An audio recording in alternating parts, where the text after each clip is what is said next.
your breath, 8 seconds to 10 seconds to enter the Habuan cave. That's why you need a snorkeling mask. And also, you can use in jellyfish sanctuary. By the way, ma'am, sir, we have 2 types of jellyfish inside the system tour. The transparent jellyfish and transparent jellyfish. As you can see in social media like Instagram, Facebook, the transparent po you can see about sea level. But the transparent one is the third one. To see the transparent jellyfish, you have to dive in Book mo siya? Oo, to see the transparent jellyfish. So if you want to enjoy the swimming tour, you must rent this snorkeling class. So for those who don't have, you can rent right now po. Or else you can rent. Ako nag-rent na ko daan pero maduhan ko guys na.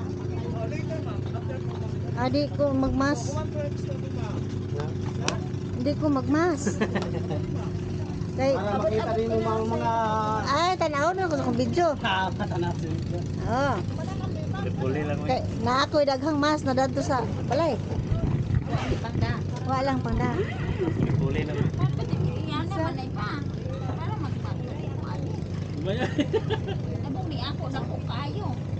Pareharan na size na ma'am. One size? Si sir, takot mo sa. Ako, Hindi, pwede man i-adjust din ni Dayo. Pa, di naman diyan.